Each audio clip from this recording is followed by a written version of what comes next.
planet becomes Earth as we know it. It all began around 4 billion years ago.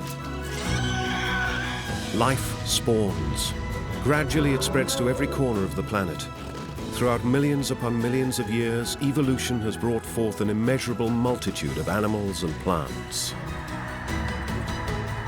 Yet, as different as they may look, all species are related. The first to discover this was an Englishman named Charles Darwin. Darwin completely changed the way we see ourselves, the way we see the whole of life. What is intelligence? Why do we have to sleep? And what's the difference between man and animal? The wall that divides us is becoming more and more permeable.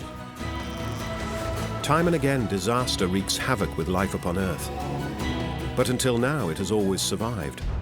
Scientists probe the big questions of life. They come across astounding facts and acquire revealing insights about the great moments in evolution.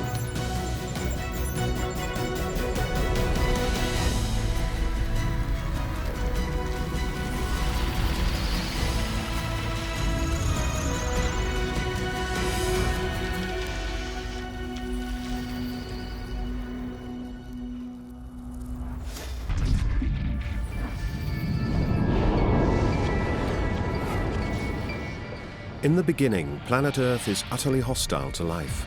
It's a hot, seething mass, not only inside, but also on the surface. As yet, no water exists. Only when temperatures have cooled sufficiently do the first rainfalls set in, meaning torrential downpours for millennia. Finally, Earth is covered by one gigantic primeval ocean. Just a few volcanic islands protrude above its waters. On the surface, our planet has evolved immensely. Deep inside, however, things look more or less just as they have done for billions of years. So-called black smokers are a vent for the core of the planet. Through them, minerals and boiling water are seething to the surface. Most of them are far too hot for life to develop. Yet there are also white smokers, funnels which are merely pleasantly warm. A condition favorable for bringing the most important molecules of life into contact. Amino acid, sugar, bases, and fats. They collide, compound, and decay. In an endless dance, swirling for millions of years, they regularly produce RNA, ribonucleic acid, which is closely related to our own genetic material. In the process, the molecule chains store information. The sequence of colored bases can be read like a revealing text. But this is still just chemistry, not life. But the chain has another fascinating capacity. It's able to replicate. So the formula, as a basis for life, is retained and can multiply. But this pre-life state still lacks one decisive feature: protection against its surroundings. In time, there is a solution for this problem too. An envelope of fat clings around the first cell. It's called LUCA, the last universal common ancestor, the common forebear of all living beings that ever existed. It began with a single cell in the ocean. Throughout the course of more than 3 billion years, it has produced the breathtaking diversity that surrounds us. No one knows how many species exist today, let alone how many more have become extinct. So far, scientists have discovered and classified about 1.8 million species. It may well be that there are 100 million. True, evolution had a slow start, but it continuously built up its momentum. If we were to compress the history of Earth into a single year, LUCA would appear in early February.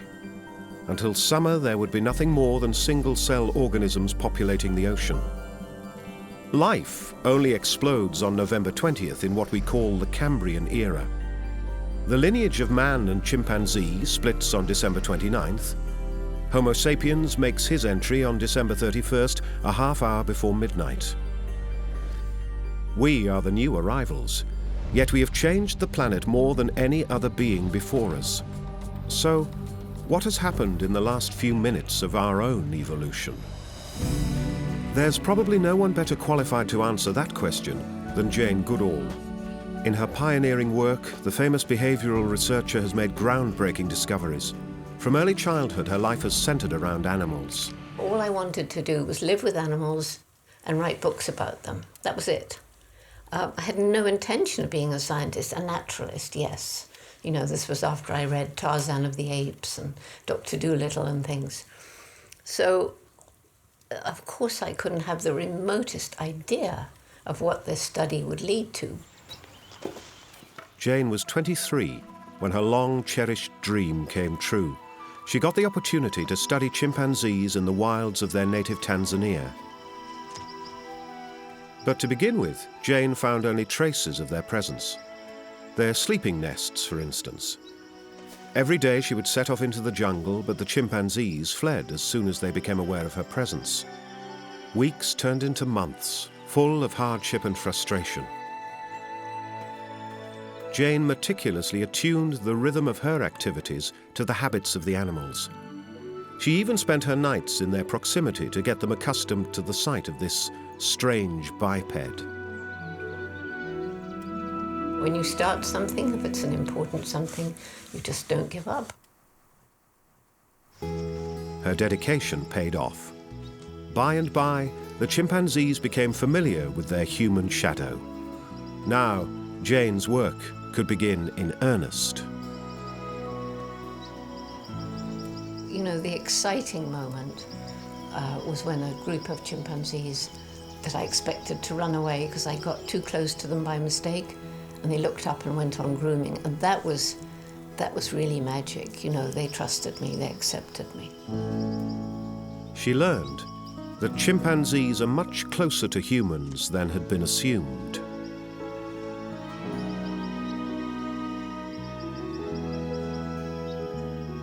You can trace little pieces of us right back to the beginning of evolution, the components of our bodies, for example.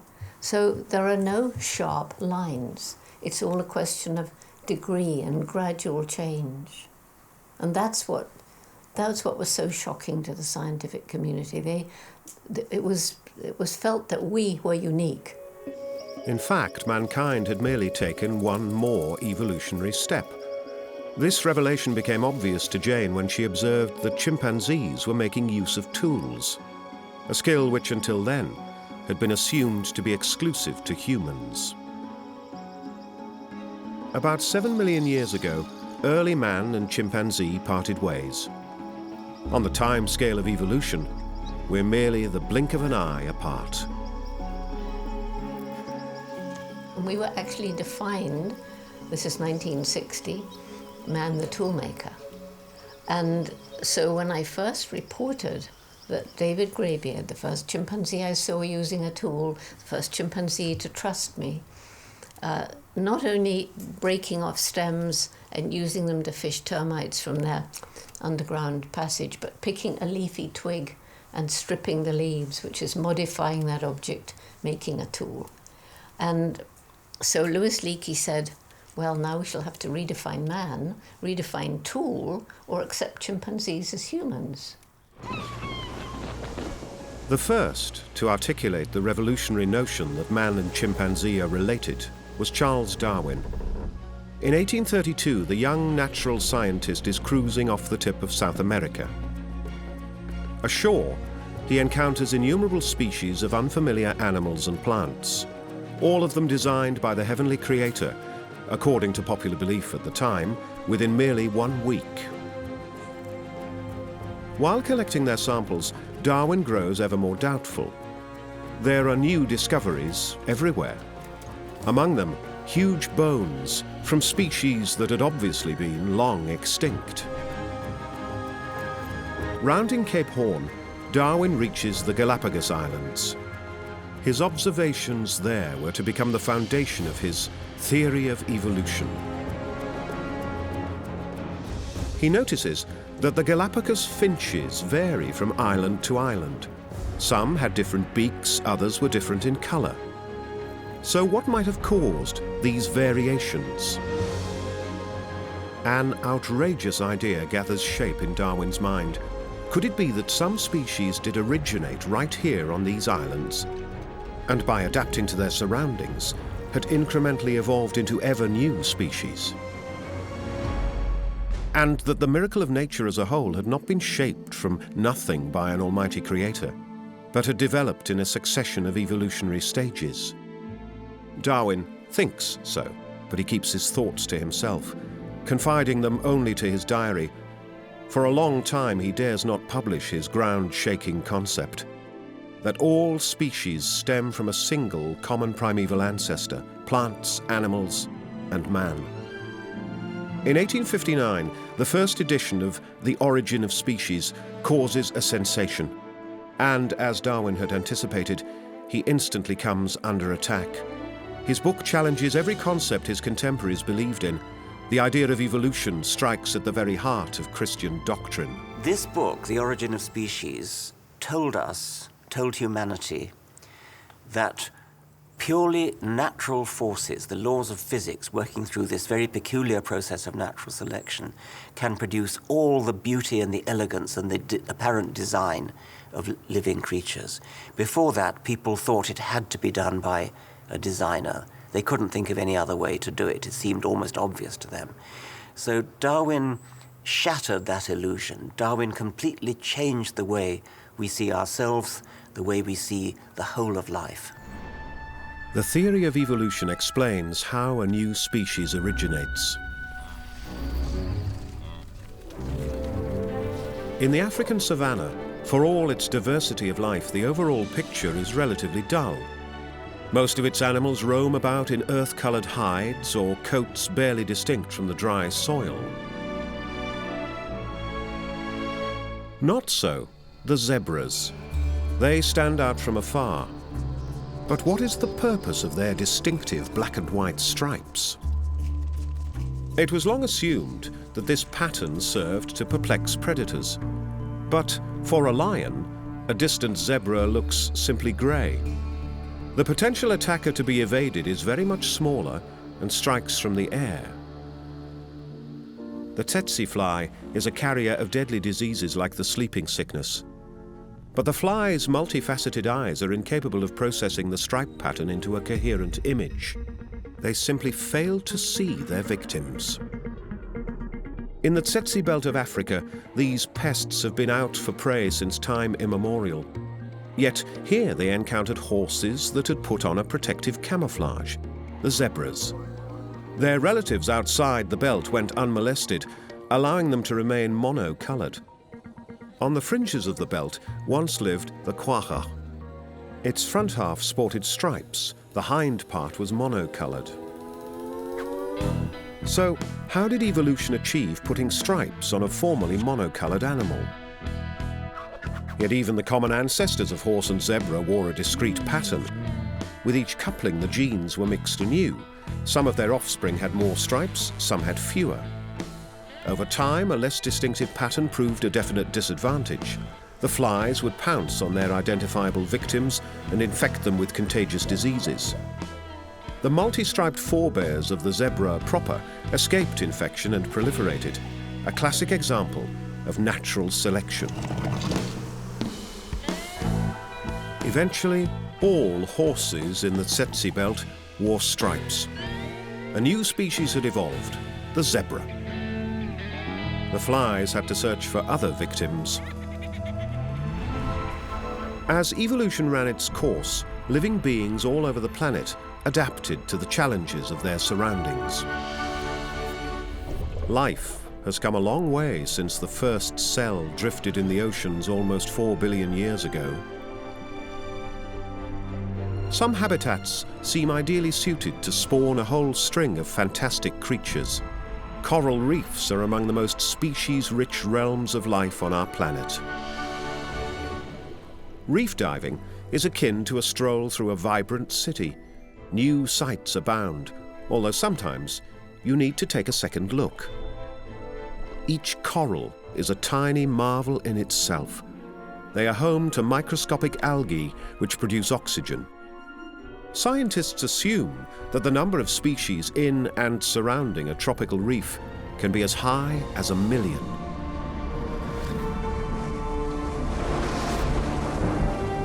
while other places are almost barren.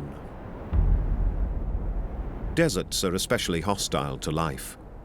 Yet extreme conditions merely seem a challenge to evolution to produce new solutions. A ball of manure is guaranteeing the future for the next generation of dung beetles. This is where their larvae develop and grow. Evolution isn't merely a matter of physical adaptation, it's also about modifying and adapting behavior. This beetle doesn't yet seem to have answers to all likelihoods, but give or take a few million years, his descendants may even have learned a way to deal with trickling sand. There seems to be almost nothing nature has not thought of. Take the mimic octopus. It's able to switch its appearance in an instant to resemble a highly poisonous sea dweller, be they sea snake or lionfish. The mimic's superb vision enables it to imitate their appearance to perfection. The vision of one of its distant relatives, however, is literally dim. The nautilus is hopelessly short-sighted. But when this species was young, its eyes were state-of-the-art, and since then it obviously hasn't felt the need to change them.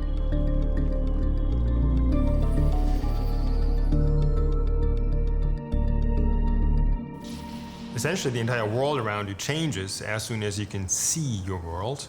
You have much more input from your environment. You can see predators from the far distance. You can see prey from a further distance. You have much more information, much more to process, so it may have controlled the evolution of brains. It may also have accelerated the evolution in general. Nearly all living creatures are subject to it. Whether it be a frog or mankind, we all view the world around us.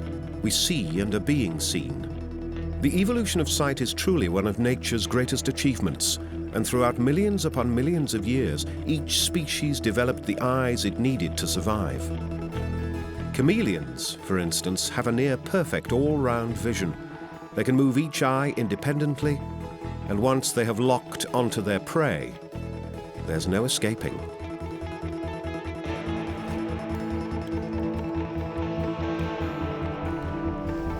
The eye of an eagle. It's one of the sharpest organs of sight ever. An eagle's vision is 3 to 4 times superior to that of man. How could evolution develop something as infinitely complex? A question that puzzled even Charles Darwin.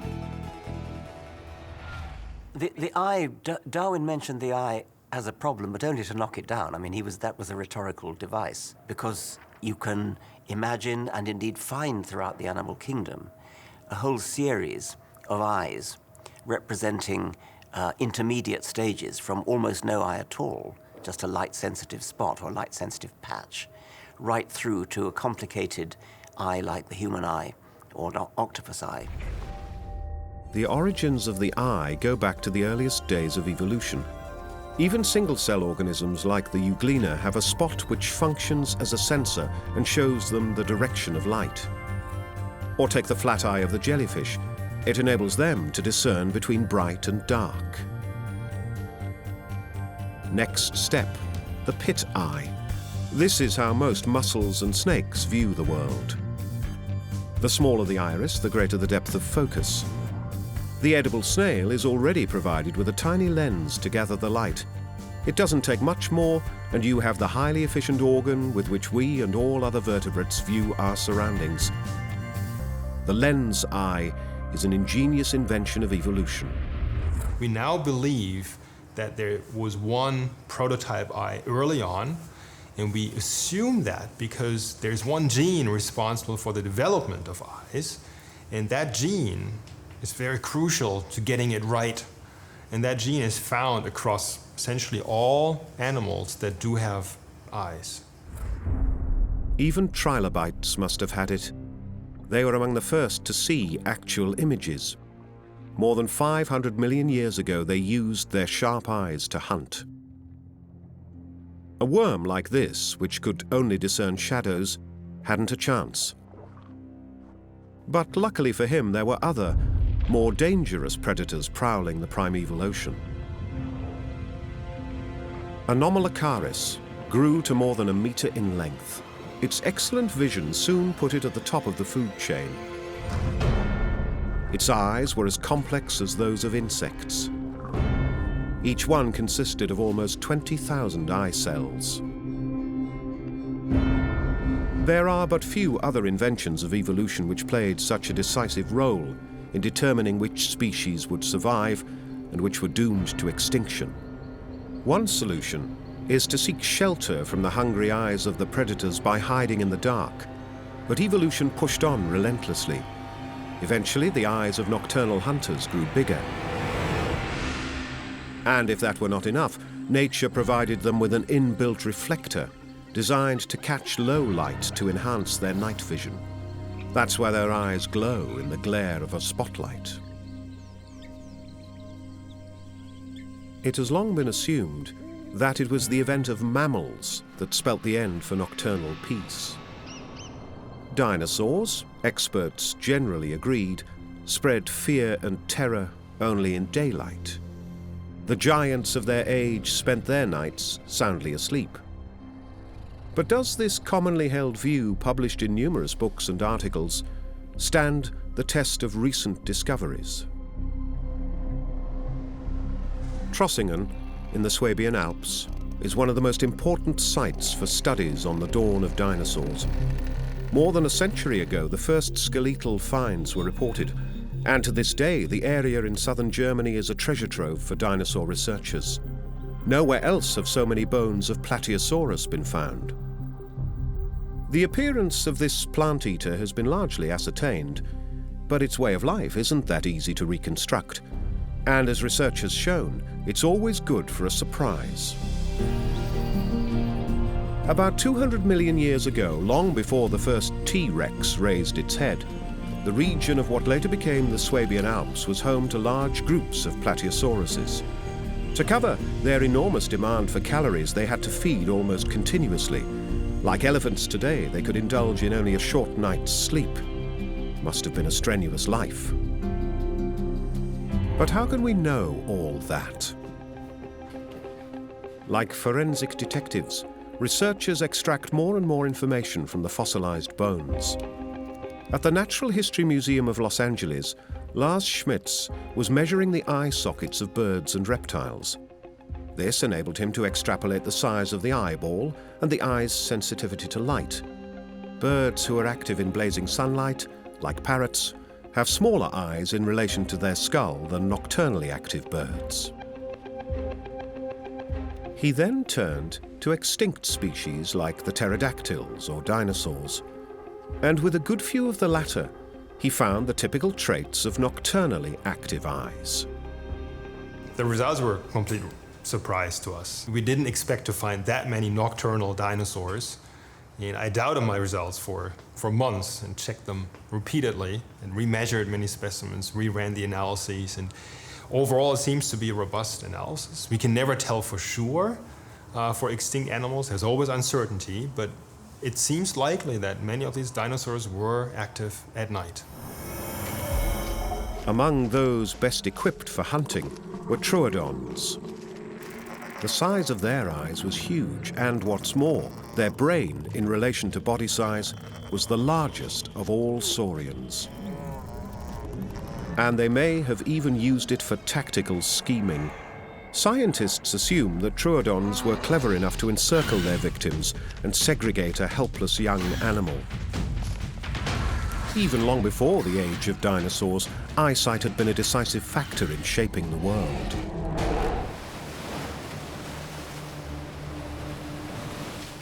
The Cambrian era, more than 500 million years before our time, was one of the decisive periods in evolution. Fossils tell of rather unpleasant conditions. Hunters and their prey had entered a veritable arms race. Life was exploding. Evolution was turning out new species at an ever-increasing pace. Opabinia, provided with no fewer than 5 eyes for all-round vision. Others donned armor, like the trilobites with their exoskeletons.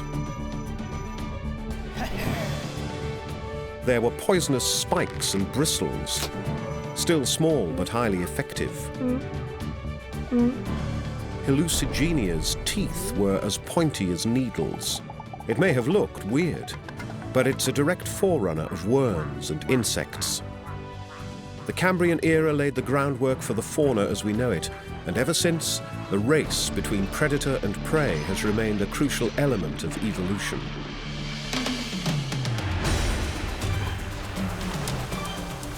It's an impressive spectacle of confrontation and cooperation, such as here in the ocean. These sardines are hopelessly trapped.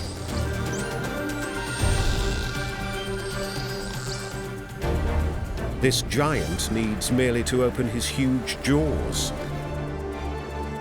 Sometimes you win, sometimes you lose. Both sides have honed their strategies of survival.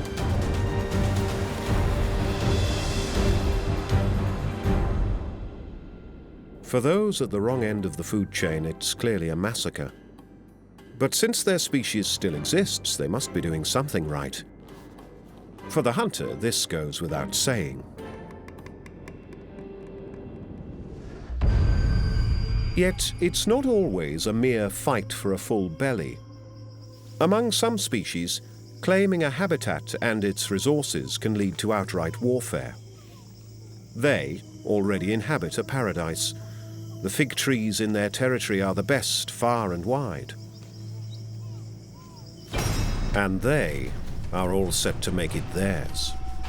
This neighboring group of chimpanzees has decided to go to war. The fig eaters go about their daily routines, utterly unaware of the impending danger. A patrol is sent forth to scout the terrain. Infiltrating a hostile territory calls for a devious approach.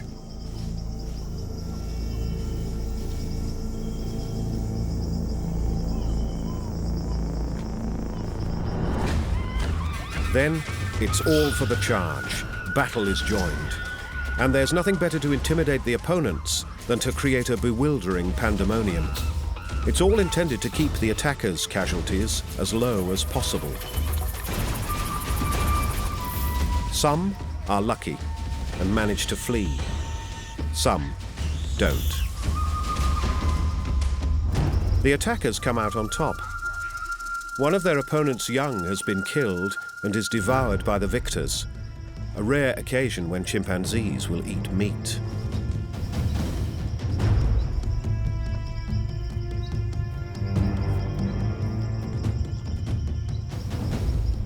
To us, it seems brutal and cruel.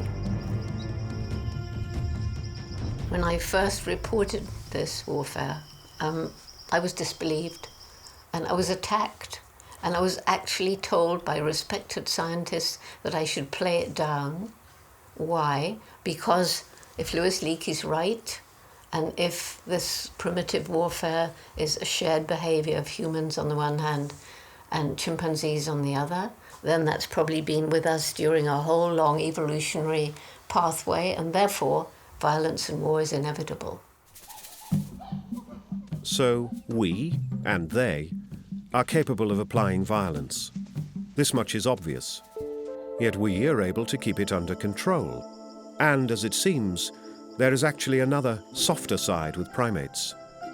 It's a side we can relate to much more easily. Freddie is an adult male. He has adopted little Oscar, an orphan, although he is in no way related to him. A motherless chimpanzee has no chance of survival. Sometimes his elder siblings will take care of him, but Oscar has no siblings. Freddie shares his food with him and teaches the little fellow everything he needs to know to survive. Researchers are at a loss to explain why Freddie does it. Perhaps he's intending to groom a future ally for eventual power struggles. Perhaps he merely wants to preserve his group. Or could this be just a case of actual selflessness? Evolution has brought forth violence and brutality, yet also compassion and the willingness to help others. Mammals need each one of these attributes to survive, and this applies most of all to us. and our nearest relatives. About 7 million years ago, man and chimpanzee each went their own ways. Today, their world is radically different from ours. Man has spread into the far corners of the planet. There are now 7 billion of us. So what has made our species so successful? In terms of physical power, we're only average. It's our ability to cooperate which has made us thrive. We succeed by combining our efforts, whereas singly we would fail. At the Max Planck Institute of Evolutionary Anthropology in Leipzig, researchers are working to ascertain what distinguishes us from anthropoid apes. They have set up a test for children. There is no way to get at the colourful marbles unless they cooperate. Their eagerness has been aroused. The marble monster demands to be fed. Nearby, at Leipzig Zoo, a group of chimpanzees are set a similar task, with bananas in place of marbles. The chimpanzees, too, need no prompting. It's a welcome change from the daily tedium in a zoo. Mission accomplished. Obviously, no verbal communication is required to succeed. But what if only one is reaping the rewards? 3 marbles for Carl? That's definitely unfair. None for Alma. But then, a sharing of the reward. And on they go. With the chimpanzees, Frodo seems the odd man out. No banana, no fun. Without any reward, he immediately loses interest. On his own, his chum promptly fails. In the end, they both go empty-handed. Contrary to children, cooperation among chimpanzees usually collapses if only one of their group is reaping the rewards. The difference in social behavior may seem tiny, but it might have been decisive. While his primate counterpart ignored the lesson, man built on experiences like this and opened new horizons for his species. We have language, we have culture, we have technology, we have the ability to communicate with each other, skills like how to make machines, how to make motor cars, how to make computers.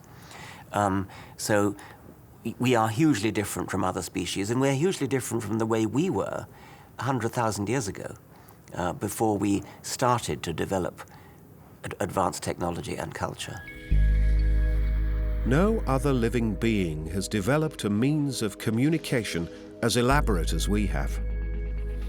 Language allows us to express complex issues and thoughts.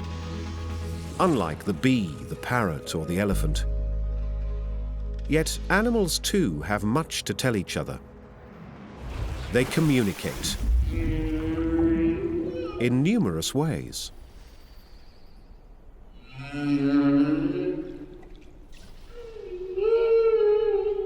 The humpback whale song, a concerto to lure the ladies. During the mating season, their suitors will sing up to 24 hours straight. Each song is composed of several verses repeated over and over again. Water is an excellent medium to carry sound waves, allowing them to travel unhindered over thousands of kilometers and enabling the great loners of the seas to locate each other in the immense expanse of the oceans.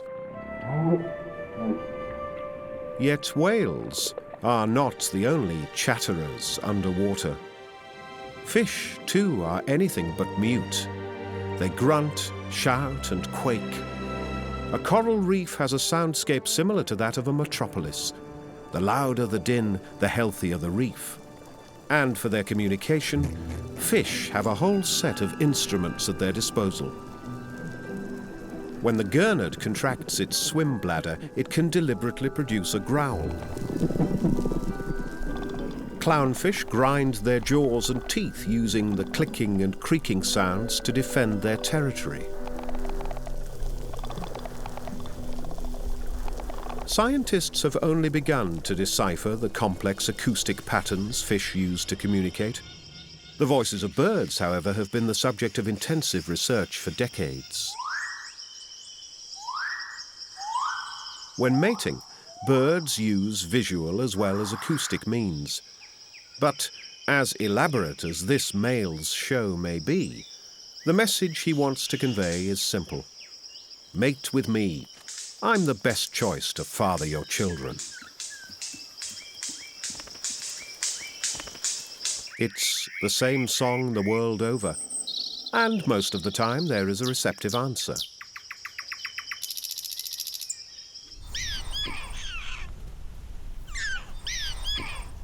With others, signalling has reached a more sophisticated level. Prairie dogs live in a system of subterranean corridors that can extend over several square kilometers. They have become the stars of communication research. Over the past 4 decades, scientists at the University of Arizona have been collating data to help them decipher the aural messages of this fascinating species. Beware, coyote. The animals react as if the dummy were the real thing. Test number 2, a badger, another common predator of the prairies. To our ears, both calls sound identical. Yet computer analysis shows that the sound waves for badger and coyote vary distinctly. The prairies are the hunting ground of all sorts of enemies, each one requiring adequate reaction. So, a diversified vocabulary can be most helpful. A woman wearing an orange t-shirt. The news is duly passed on. Same colour, different gender. This too can be conveyed. Now for a lady in blue, and again there is a specific sound for it. Newborn prairie dogs are not yet familiar with the meaning of these sounds. They must learn them in all their complexity, just as our children must learn to understand and to speak. The extent of communication among prairie dogs was a surprise to researchers. And as the study of communication among animals only begins to broaden, there are definitely many more astonishing observations awaiting them.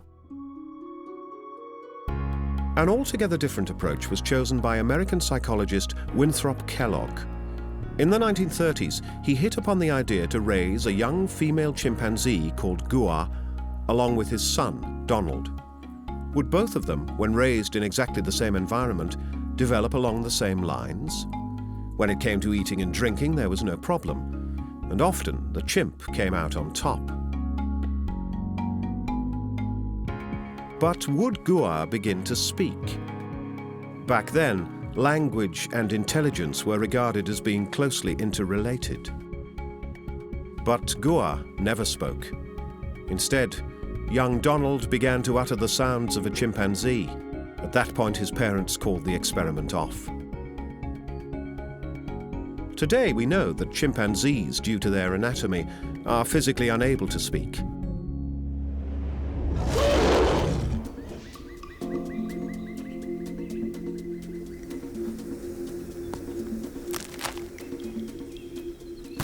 Even so, they're highly intelligent, but in their own separate ways.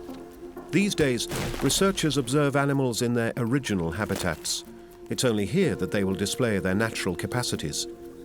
This chimpanzee lady, for instance, uses tools to reach the tasty honey and must also have learned that this is a stingless species of bees that won't harm her.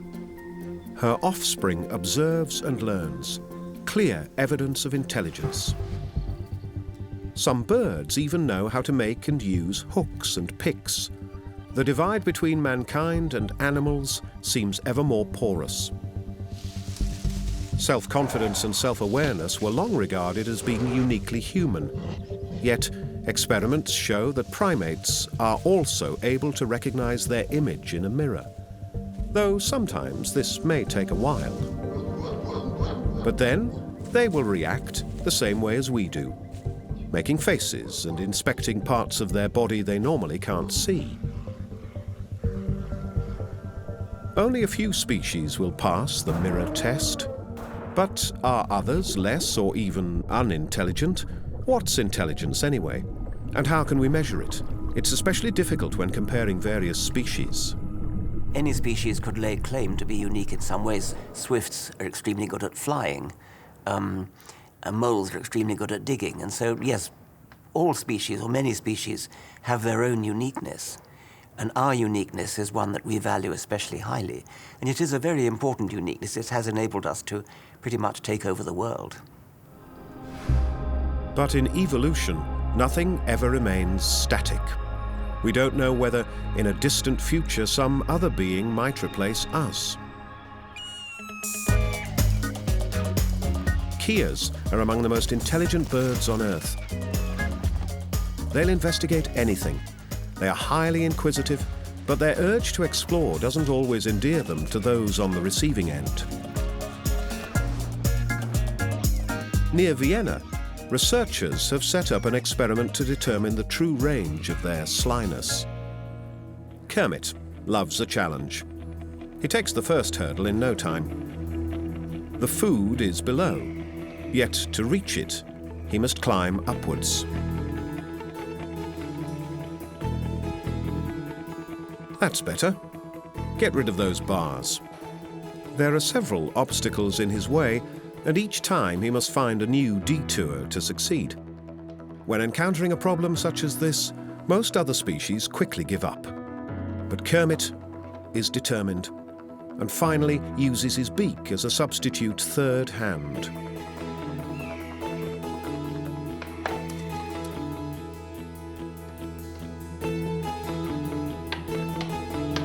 So, are there actually limits to what keas can achieve?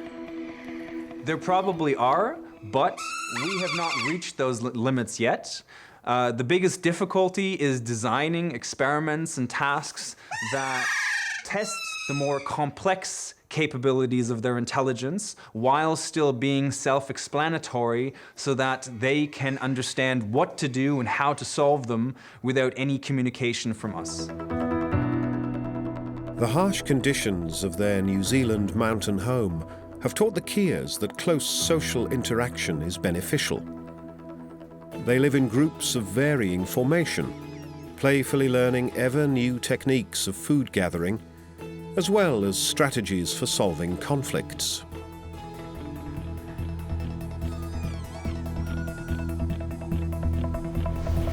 Birds were long denied any intelligence. Today, we know that the proverbial bird brain is densely packed with nerve cells, so different lines of development may well lead to similar results. In terms of sheer mass, the sperm whale, its brain weighing almost 8 kilograms, ought to be the most intelligent being on Earth. Among terrestrials, the elephant's 5-kilo brain is unsurpassed. Yet comparisons only make sense among closely related species. Given that, it is humans who, relative to their body weight, have the largest brain. Step by step, researchers are retracing the genealogy of evolution. So far, many gaps have been filled, but an abundance of questions remain unanswered. One of the most enigmatic phenomena is sleep.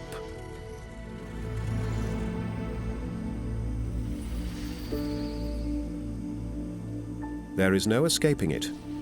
Whether man or animal, at regular intervals we pass out. No matter how hard we try, there comes a point when we lose consciousness. Theories abound, but a definitive explanation for the meaning of sleep is still lacking.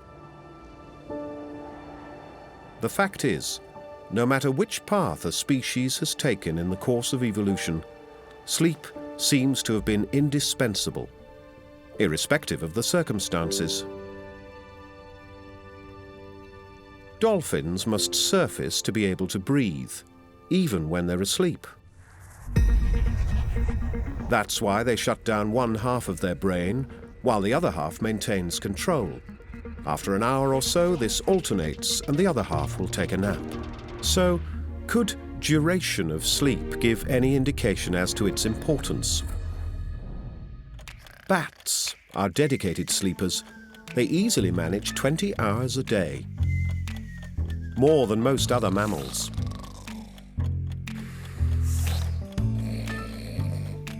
Lions come a close second.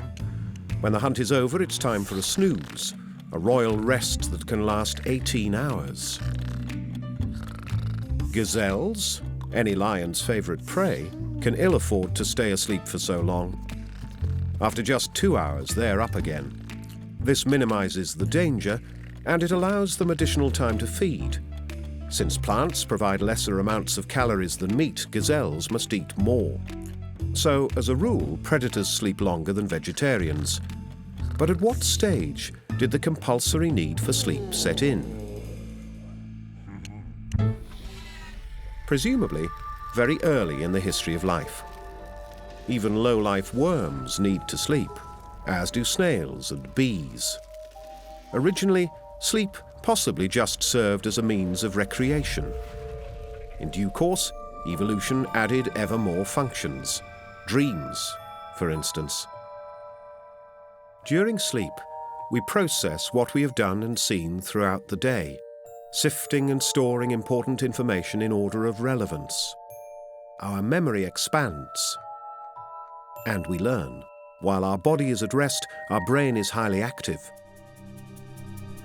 This also applies to our immune system, which produces antibodies against all kinds of germs. Over millions of years, it has learned to combat a ceaseless invasion of intruders by continuously upgrading itself to challenge new bacteria and viruses. Some viruses, however, manage to outwit our cells. They latch onto them, infuse them with their own genotype, and thus take over the cells, inciting them to replicate millions of new viruses.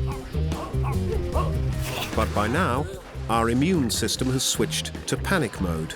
Its special forces rush in to identify and to destroy infected cells.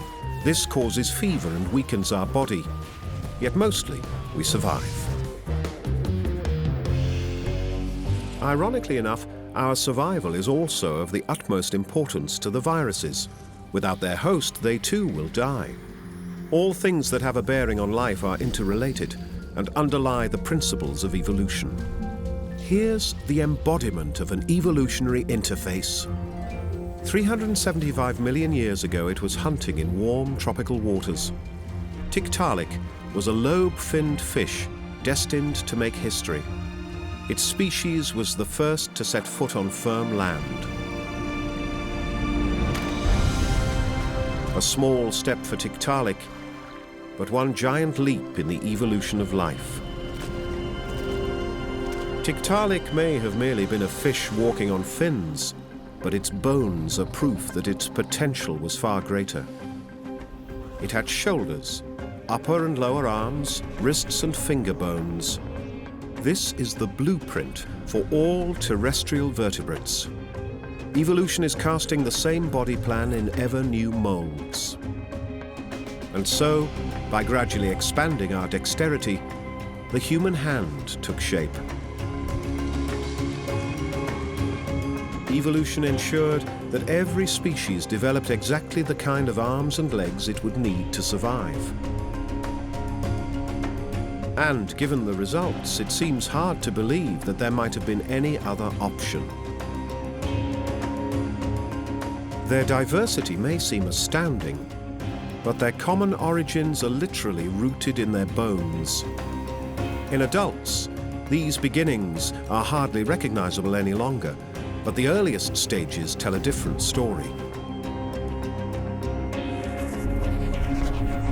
All embryos are basically alike. Be it fish, turtle, or humans, we all run a similar course.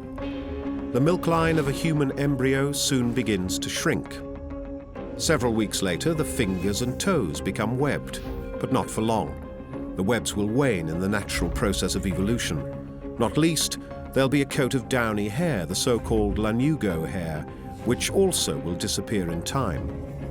The more developed an embryo becomes, the more evident the difference is.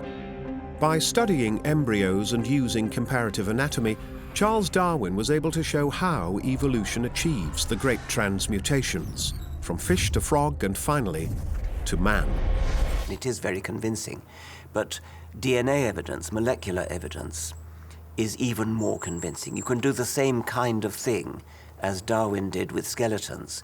You can do that with DNA. And because DNA is text, enormously long strings of letters from a four-letter alphabet, you can compare them between any animal or plant and any other animal or plant. And you can get an exact measure of how different they are. And when you do that, you find that the pattern of resemblances falls into a perfect hierarchical tree. And this pedigree shows that Tiktaalik was a progenitor of all terrestrial vertebrates. It is assumed that its going ashore wasn't all voluntary. Probably its options for survival in the shark pond of life were running out. On dry land, it was safe, for the time being. Tiktaalik entered a world of opportunities. The continents were still devoid of hungry competitors, yet evolution was quick to change this blissful state. It merely shifted up a notch, and the story of life as we know it began. Almost 150 million years would pass before dinosaurs made their entry onto the stage of life. Evolution brought forth the shoebill and the skunk, the elephant and the gorilla. There is only one thing evolution seems unable to do: come to a standstill.